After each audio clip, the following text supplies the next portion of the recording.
Sometime in 2024, specifically July, August, a protest was organized in this country. And the protest was tagged End Bad Governance Protests. Even though the protest did not really go wide throughout the nation, and we can't really say that it achieved the kind of success that is expected of that kind of protest. But one thing stands sure that protest registered something in the hearts of Nigerians. And that thing is that Nigerians have come to a point where uh, they begin to express their discontent and their dissatisfaction towards what they call bad governance. To organize a protest that is tagged and bad governance is to admit that the governance is bad. It is not good, or it is not what we can call good. Interestingly, around the same time, it's not just in Nigeria that that kind of protest was organized. In the UK, a similar protest was organized. Also, something that has to do with fighting what people call bad governance. In Bangladesh, something like that also happened. So it seemed cut across the world, people are getting more and more dissatisfied, and they're getting to express their discontent towards whatever they refer to as bad governance.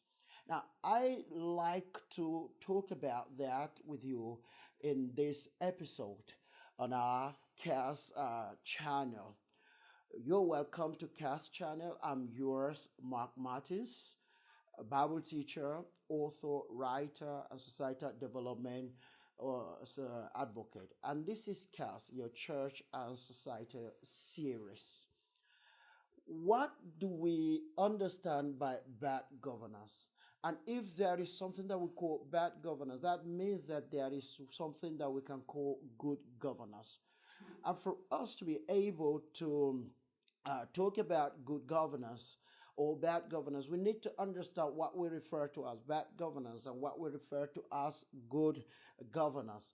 You cannot fight something that you call bad unless you have come to a recognition of something that you call good. Same applies to to governance. Let me take you back to history. If you are a student of the Bible, you will know that there is an account that is recorded in Genesis chapter 3.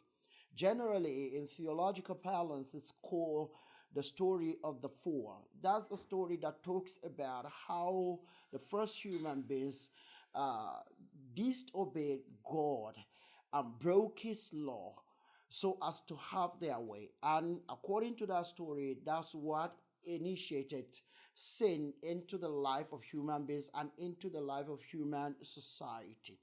Now, I want to put it across to you. That's the first expression of human beings against what they call bad governance. The first human beings, namely Adam and Eve, got to a point in their lives while existing in the Garden of Eden, a garden that God had created for them and put them in that garden. They got to a point where they feel they are not satisfied with the governance that they were under. Simply put, they were not satisfied with the leadership and the rulership that was guiding their life. And that time, it was God's governance that was guiding their life. Yes, it was God's governance that was guiding their life. It was clear that they were living according to God's rules, according to His guidance, according to His commands, according to His law. And one of the laws specifically was that they should not eat the fruit of a particular tree. Another law is that they should walk 6 days in a week, according to the pattern that God has set for humanity.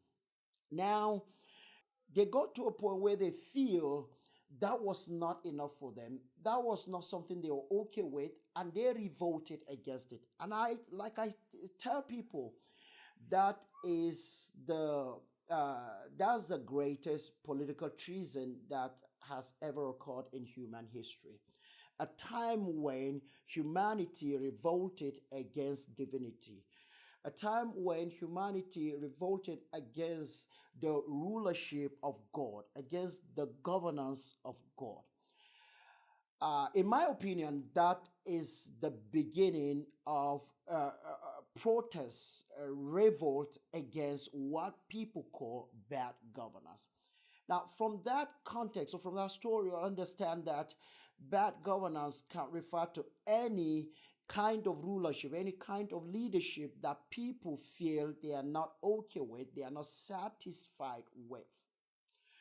But that could be, if we are to approach it in that manner, it could be subjective. In fact, it is subjective because it will be subject to how people feel, what people consider as that which satisfies them.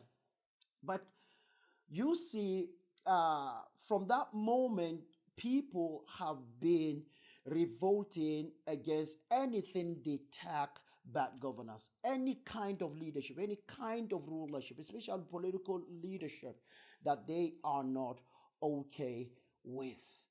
And they express this and they express their revolt through dialogue, through conversations, through argumentations, sometimes through uh, protests, rallies, sometimes through, I mean, they employ the tool of violence. Some insist on employing the tools of non-violence. But all the same, that is an expression against what people call bad governance.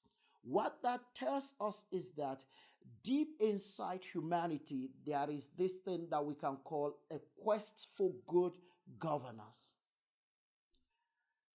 This quest for good governance resides deeply inside of human beings. And this is normal because people want to see that they are satisfied with whatever they call rule. But importantly, people want to see that they are the ones ruling themselves. They are the ones setting the laws for how their lives should be. But the interesting part of all these things is that even when people set their own rules, they get to a point where they realize that they are not even satisfied with the rules. They are not satisfied with the laws. And that's how they keep changing laws, they keep changing rules. That is part of the reason why we have what we call constitutional amendment. Because we call for constitutional amendment because we feel what is currently provided in the Constitution is not good enough to guide the livelihood of citizens, to guide the livelihood of people. All of these things are expression of our quest for good governance. And I think it's very important that we consider this quest for good governance and how we need to express it in the right way.